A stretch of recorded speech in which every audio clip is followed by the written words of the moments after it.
हम बेशक आऊंगे। देखो भाई, देखो तुम्हारा एक्सरसाइज, देखो एक्सरसाइज AP3 का पहला क्वेश्चन है, ध्यान समझिए। AP3 का पहला क्वेश्चन। अब AP3 का पहला क्वेश्चन कौन सा है? देखो ध्यान समझना। 2 5 8 2 5 8 मैं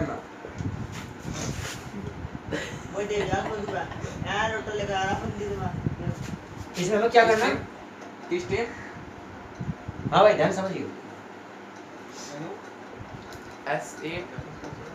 S8 ज्ञात करना, ठीक है? SN वाले लगेंगे इसमें फॉर्मूले। हाँ एक्सरसाइज कौन चल गई भैया? SN बराबर n माइनस e। देखो ध्यान समझो, एक क्वेश्चन देखो पहले। तुम्हारा एक्सरसाइज AP3 स्टार्ट होगी, तीसरी एक्सरसाइज है। वैसे क्या हुआ है? 5.3 समांतर श्रेणी अरिथमेटिकल प्रोग्रेशन, ध्यान समझिए। तो अब तुम्हारी योगफल वाली एक्सरसाइज स्टार्ट होगी, सम टोटल करना है। फॉर्मूले कौन से चलेंगे? देखो लास्ट के दो फॉर्मूले, ये मैं 11th वालों को लिखवाए थे पहले थोड़ा, ठीक है? ये लास्ट के दो फॉर्मूले ये जो चलने, ठीक है? तो एक बात हो रही है, हाँ जैसे 10th और 10th में 11th में डिफरेंस क्या? तुम्हारे पास 3 एक्सरसाइज, उनके पास 5 या 6 एक्सरसाइज टोटल। उनके पास अरिथमेटिकल मीन भी निकाले जाए, ज्योमेट्रिकल मीन, हार्मोनिक मीन, और भी है सम्स, मतलब बहुत सारे। उनके पास फॉर्मूले ये नहीं है, उनके पास 10-11 फॉर्मूले टोटल। और तुम्हारा 6 में काम हो रहा है, तुम्हारा 10-11 में काम हो फिर उनके पास बाकी एक्सरसाइज है, और भी ज्यादा कुछ अलग से एक्स्ट्रा निकल ले जाओ। फर्स्ट का काम ऐसा ही है, वो सेम ही। देखो तो यहाँ से हमें क्या करना, हमें एक ये श्रेणी दे दी, सीरीज प्रोग्रेशन। अब हम सबसे पहले तो इंट्रोडक्शन सीख रखा हमने, सबसे पहले इंट्रोडक्शन। ये देखो कि ये AP है या नहीं, जबकि हम इतने दिन से पढ़ रहे, तो इसका मतलब हम देखते हुए बता देंगे AP है, ना कि हमें वो फॉर्मूला यूज करना पड़ेगा A2 - A1 A3 - A2 A4 - A3, वो तो देखने की जरूरत नहीं है। गैप देखो, गैप 3 का गैप है ना, तो इसका मतलब AP है। वैसे बात बताऊं, बहुत सी सीरीज ऐसी हो जाए जो कि तुम देखने से नहीं बता पाने कि वो AP है या नहीं, जिनमें घटते क्रम में आ जा, डिसेंडिंग ऑर्डर में माइनस माइनस वाली कंडीशन, या संख्या रेखा पे 0 से इधर पड़ जाए कुछ संख्या है, या स्क्वायर रूट में आ जाए, कैसे आ जाए? स्क्वायर रूट वगैरह में आ जाए, वंडर रूट वगैरह में आ जाए, वर्गमूल में, तो प्रॉब्लम भी हो जा, या फ्रैक्शन में आ जाए, फ्रैक्शन में, तो हम एकदम देख नहीं सकते कि बिल्कुल वो AP है नहीं, तो निकाल लेना चाहिए। तो फिलहाल देखो क्या करेंगे भैया, इस सवाल के लिए देख लो बस, इस सम को कैसे करना, देखो ध्यान समझिए। सबसे पहले तो लिस्ट तैयार करनी है। A बराबर 2 A = 2 हो गया, चलो ठीक है। उसके बाद D कितना है? 3। चलो एक बात और बताऊंगा मैं, सुनो। D की वैल्यू 3 है, ठीक है, गैप भी 3 का है, लेकिन अगर यही माइनस की तरफ होती, घटते क्रम में होती, तो -3 होता, फिर माइनस का। तो इसलिए वहाँ थोड़ा सोच समझ के भी, ये नहीं कि बस 3 का गैप देख लिया और 3 ही लिख दिया, 3 लिख दिया वहाँ से, माइनस माइनस का ध्यान करना। अच्छा उसके बाद n बराबर बताओ, n बराबर S के साथ जो लिखा हुआ उससे पता लग गया हमें 8 है, ठीक है? फाइंड क्या करना, SN का हो या S8 का हो, बस ऐसा नहीं लिख लो S8, क्योंकि यहाँ तो कह के दिया ना, उसमें एक आ गया, मतलब फाइंड करना है 8 टर्म सम, 8 पदों का योगफल है वो। देखो यहाँ फॉर्मूला कौन सा लगाना भैया? ऐसा देखो, अब मेरी बात सुनो, जैसे दो फॉर्मूले तुम्हारे पास, सब ध्यान दियो, देखो यहाँ बोर्ड पे ध्यान दो। इसमें तुम्हारे पास A है, दोनों में A हमारे पास है, इसमें लास्ट टर्म है कि कोई, ये देखो पहले, इसलिए इसका प्रयोग नहीं करना, इसका यूज ही नहीं कर सकते हम। ये तो जब काम आता है अगर यहाँ सीरीज के अंदर लास्ट का टर्म भी लिखा होता। देखो ये सीरीज कहाँ फिनिश होगी, देखो देखो सीरीज, ये सीरीज यहाँ रुक चुकी थी, ये होता है सेट में ना अलग लिखा हुआ, वो यह सेट जो क्वेश्चन मार्क है वो अलग है, सीरीज यहाँ रुकी थी। इस सीरीज में अगर यहाँ से इसकी जगह कोई लास्ट का टर्म होता, आखिरी का पद दिया होता, अंतिम पद, तब ये फॉर्मूला यूज कर सकते थे हम। फिलहाल तो ये वाला लगाना आप, जैसे SN बराबर n/2 2A n - 1 into D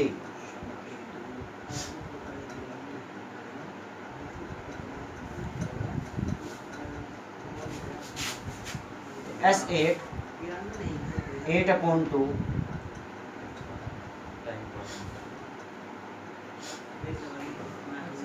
2A, A की वैल्यू 3 यानी 2A, n की वैल्यू 8 - 1, D की वैल्यू 3 माइनस 2 4 जा 8,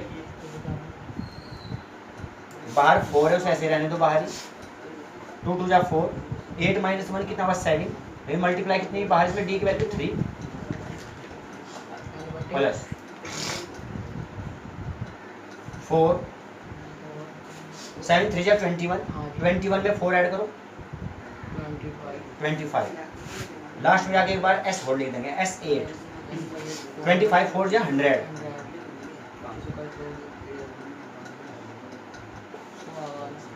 देखो जैसे कि हम एग्जाम में हैं, समझिए ध्यान से, हम एग्जाम में बैठे, एग्जाम में कोई सम्स आ गया सर और हमारे पास आंसर शीट है नहीं, तो वहाँ सिंगल क्वेश्चन ही आते हैं, ज़्यादा नहीं। जैसे कि एपी का कोई एक क्वेश्चन मिल गया, कोई area of circle related circle में से मिल गया, कोई कंस्ट्रक्शन में से मिल गया, कोई तुम्हारी स्टैटिक्स में जा मिल गया, मतलब 2-2 3-3 भी आ जाए, कोई 2-2 भी आ जाए, मतलब कहीं से प्रायिकता में से मिल गया, प्रोबेबिलिटी में से मिल गया, ठीक है, क्वाड्रेटिक इक्वेशन में से मिल गया, सभी में से एक आधा क्वेश्चन था, वो पूरा पेपर तैयार हो जाए, क्योंकि 20-25 क्वेश्चन ही रहा सारे के पेपर के अंदर। तो उसमें क्या है, हम ज़्यादा नहीं करते ना, वहाँ सिंगल क्वेश्चन मान लिया, एक क्वेश्चन ही करा हमने इसका बस एपी का, तो वेरिफिकेशन कर लेना चाहिए।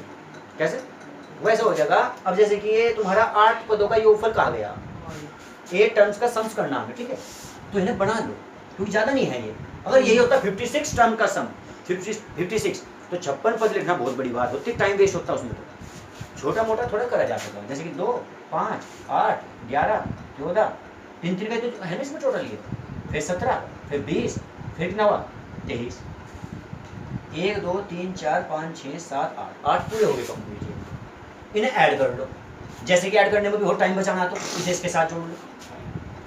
जोड़ने की कंडीशन ये रख लो जिससे 40 बन गया, अब जाइए आसानी से जुड़ गया, ये नहीं मिलकर 40 हो गया ना, इधर 40 और 20 60 हो गया, मतलब यहाँ तक का 60 हो गया, ये आसानी से जुड़ गया।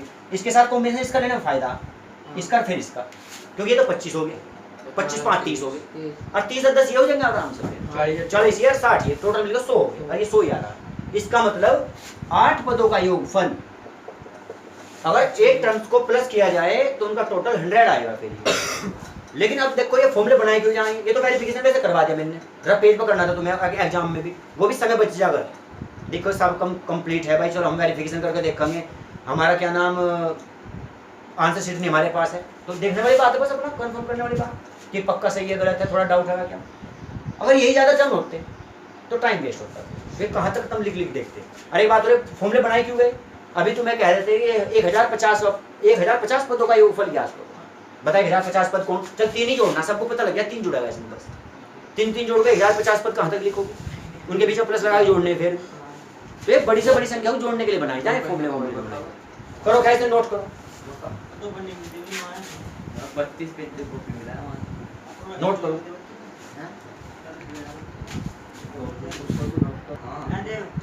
कुछ भी क्या नाम गाड़ी लिख दो उसमें, मेरे पेज भर के तो देखो नंबर दे दो, नहीं तुझे क्वेश्चन नंबर 2 तुम्हारी बुक का ही ले रहा है क्वेश्चन में, क्वेश्चन नंबर 2 2 7 12 10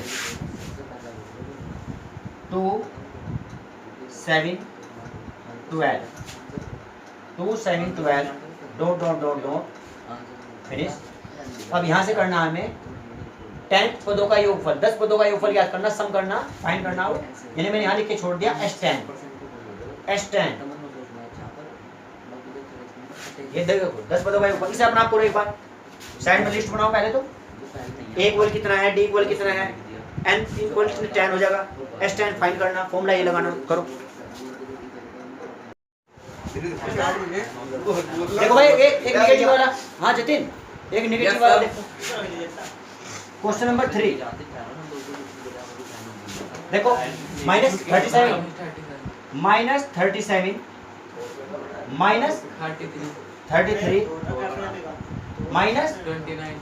-29 नेगेटिव में है, ध्यान रखियो।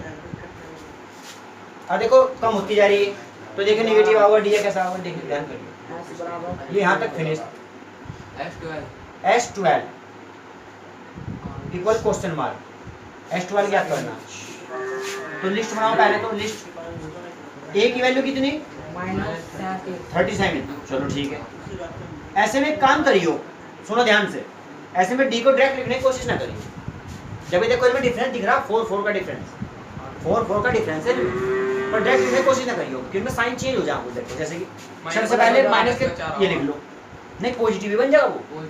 देखो मैंने तुम्हें एक बात बताई थी, बात सुनो, देखो मैंने तुम्हें एक बात बताई थी कि अगर कम होती जा रही है ना डिसेंडिंग ऑर्डर, तो नेगेटिव आ जाएगा डी का मान, लेकिन अगर वो पहले से ही सारे नेगेटिव है तो अब पॉजिटिव हो जाएगा वो डी का मान कम होने पर, जब देखो कम होते जा रहा होगा, क्योंकि माइनस में जो छोटी संख्या हो बड़ी मान नहीं जा, तो हम कहने हुए तो कह रहे कि कम हो रहा है उधर, कम नहीं हो रहा है, ये बड़ा होता जा रहा है इसमें संख्या, असेंडिंग हो रहा है, इंक्रीजिंग। हाँ जी।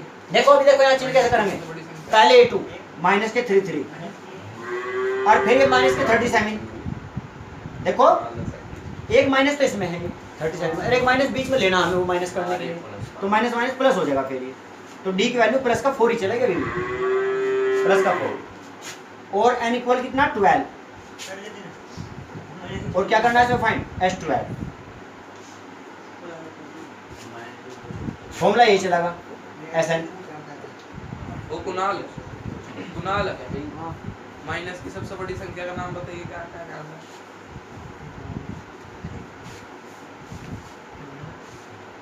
बताओ। S12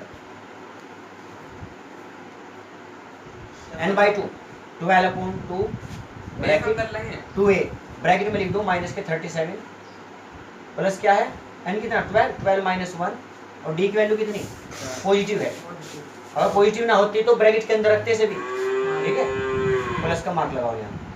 थोड़ा इनका थोड़ा ध्यान रखिए, 2 6 12 भाई ये कैलकुलेशन कंट्रोल से करिए। 6 ये होगा 74 11 बचेगा 11 4 जा 44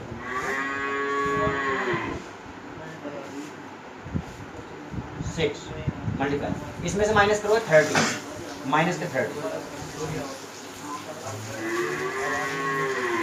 S12 1 8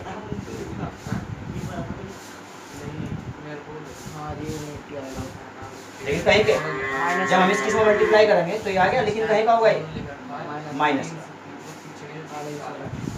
करो। ऐसे में काम करिए डी के मान को निकाल लेना चाहिए, ना कि डायरेक्ट लिखो, डायरेक्ट मत लिखियो इसमें भाई, डी का मान डायरेक्ट मत लिखियो।